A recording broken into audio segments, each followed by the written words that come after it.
Ici Paris, un Congolais parle aux Congolais. Madame, monsieur, jeunes et vieux, bonjour. Peuple congolais. Des fois, j'ai l'impression que nombreux parmi nous croient encore que c'est le président Alphonse Massamba Deba qui a tué le commandant Marien Ngouabi et ou qui a commandité cet assassinat crapuleux le 18 mars 1977. Mais c'est faux.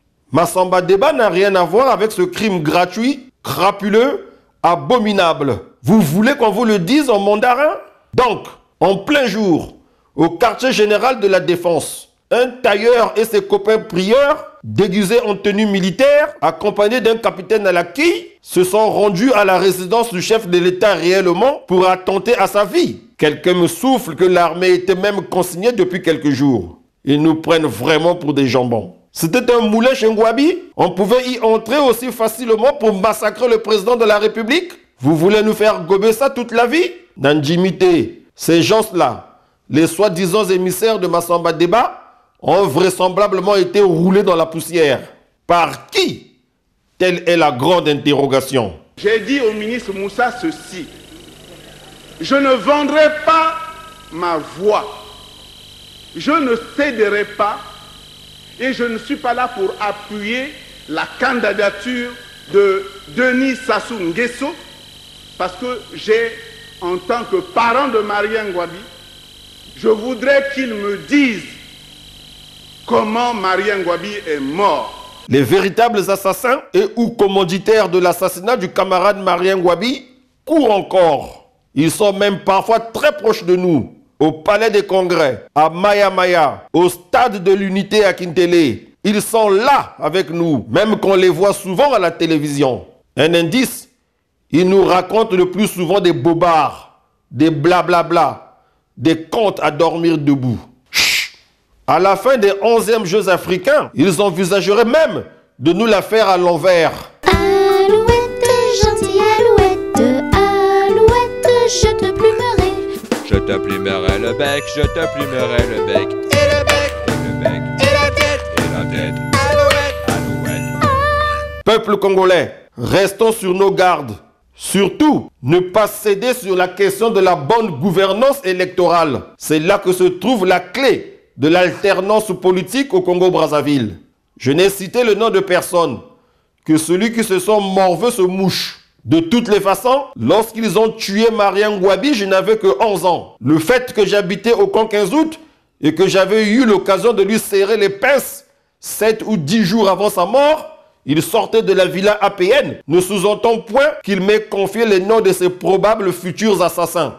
Marien Ngouabi était gentil, sympa, abordable, c'est vrai, mais pas jusqu'au point de dire à un gamin de 11 ans ces choses-là. Quoique, s'il me l'avait dit, je lui aurais conseillé de venir s'installer à la villa APN pour quelques jours. Monsieur le Président de la République, je voudrais que vous m'écoutiez attentivement. C'est vous, président réel de ce Congo, entre le 18 mars 1977 et le 2 avril 1977, date à laquelle était connue la composition du comité militaire du parti. C'est vous, Monsieur le Président, qui était le maître absolu de ce Congo.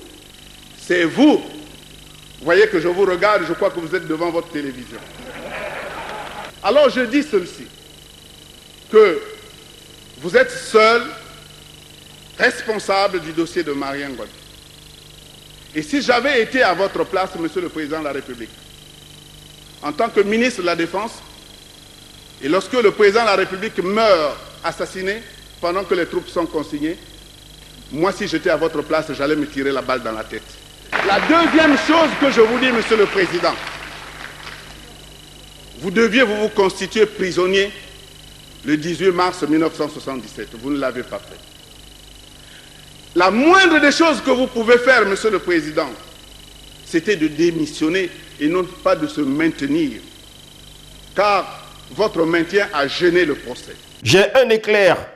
Et si ce jour en question où nous nous sommes dit bonjour pour la dernière fois. Le président du comité central du PCT, président de l'état-major spécial révolutionnaire, s'était rendu à la villa APN, située sur l'allée du Chahut, pour y préparer sa fameuse rencontre avec son prédécesseur et aîné, le président Alphonse Massamba Deba. Possible. Je répète, je n'ai cité le nom de personne, que celui qui se sent morveux se mouche, et que même celle qui se sentirait morveuse pourrait se moucher. Tiens, c'est peut-être le moment de l'ouvrir ce clapet. Madame, heureux et bénis soient ceux qui respectent la Constitution. Vive la République du Congo unie et indivisible. Tosami Beko.